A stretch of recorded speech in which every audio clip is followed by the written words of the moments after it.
Hello everyone. So Ukraine has attacked Crimea again using Magura V marine drones. Now, hilariously, after this attack was first reported, Russia claimed that all five of these were destroyed. But Ukraine has since released this video of the attack, and it shows that at least one marine drone did hit a Russian boat of the Black Sea Fleet. But I suppose technically, all five marine drones were actually destroyed. This fast boat bravely using itself as a human shield to protect the harbour wall. And Russia does have a bit of a habit of counting the targets being hit as interceptions, as we've seen with Storm Shadow, which often tend to be intercepted by the target warehouse. But it's pretty cool footage. You can see quite a lot of incoming fire coming at the final Magora as it approaches the target, including a big splash from what may be an unguided bomb of some kind and a possible guided missile flying past. Some of this though may not be incoming fire, and I'll get to that very soon. At the end of the video though, the marine drone hits the boat on the left hand side, or, if you want to use Captain Birdseye talk, it hits it on the port side. Now, before we look at what may have been hit here, first I want to have a look at the screenshot, which is on screen now, and then replay a section. Now this impact of the water near this Magora at the end of the video looks like it could actually be debris. The flight path and everything doesn't look like bullets or rockets, it looks like debris falling into the water. So this could be from another successful hit. Could also be from a destroyed Magura 2 though, I suppose. We are going to have to wait for more information. Here's a screenshot of the target. So this is a much smaller target than we've seen in the past. A small, fast patrol boat of some kind. I wonder if it was a bigger target here which was originally intended to be hit, but it was too well protected. So Ukraine decided to hit this instead. Or there's no specific target, just hit whichever ships and boats were docked here.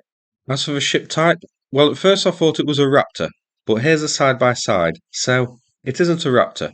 I'm not sure what it is. It's clearly a military boat because it's covered with camouflage netting. And it looks small and speedy, no visible weapons. I would guess it's a type of pilot boat, used to transport sailors to and from bigger vessels, or a small fast patrol vessel, intended to patrol harbours and bays and that sort of thing. This was at Vuzka Bay, not at Sevastopol harbour.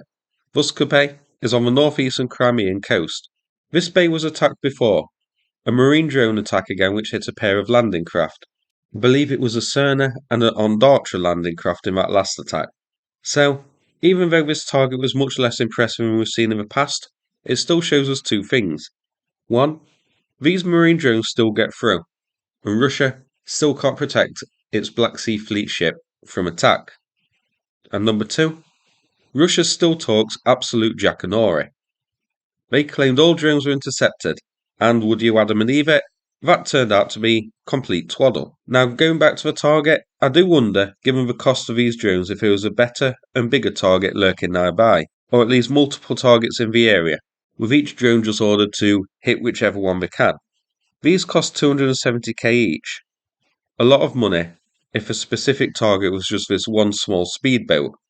5 marine drones is overkill, and would likely cost more than this boat does itself. So either the intention was to hit a bigger fish, or there were many of these smaller vessels and smaller targets of the Black Sea Fleet here, and this attack was just designed to hit as many as possible. So we are going to have to wait for more video to be released to see if there were other ships and boats which were hit by the drones. Remember, we did see possible debris landing in the water, so we could see more footage soon. So that's it for this video. Now before I finish, I'm going to play a video from Sanath about his ongoing fundraiser and his work in Ukraine. It's definitely worth a look, and the donation information is in the description. Thanks very much for watching, and take care everybody. Okay, thank you very much, Sukhumaimus community. Slava Ukrainia! Героям слава! My name is Sanath, and I've been living in Ukraine for the past 11 years. When the war started, the full-scale invasion, I stayed on to work as a volunteer whilst my friends went on to join the military. In particular, my good friend and former gym instructor, Yuri, he joined up and was given a command position, and he's now commanding 800 troops in the 464th Battalion. Now I'm here to deliver this vehicle, and last time we spoke, I was under the rain in London. I've made the 44-hour journey to the east of Ukraine. I'm now in northern Avdiivka, northern Sovtivka, which is about 15 miles from our lovely neighbours on the east, well within striking distance of artillery. And as you can see, it's been on the news quite a bit that they have been merciless in their bombardments of Kharkiv and the surrounding suburbs. Nevertheless, there are people living here. I've seen plenty. There's people here just walking past me carrying bottles of water because there's no running water. People like this deserve support. I mean, they've been through so much and they're doing so much of this on their own. So, I'm very well. Volunteer! So where were we? So this new fundraiser is for £25,000 to purchase 2 pickup trucks and start working on a single armoured vehicle. The battalion is literally hanging on by a thread. They've got 1 pickup truck amongst hundreds of people, and these things are used well outside their design parameters for patrols, for high-speed off-roading when they're overloaded because they come under fire. They have to race up to the front, evacuate the wounded, and resupply and come back. So as a result, they've sustained a lot of damages, and 1 vehicle just isn't enough amongst so many people. With your generous support, we'll keep this fight going. We've already raised £10,000, so thank you to everyone who's donated already. Remember, Ukraine's fight for freedom is our fight for freedom. Thank you.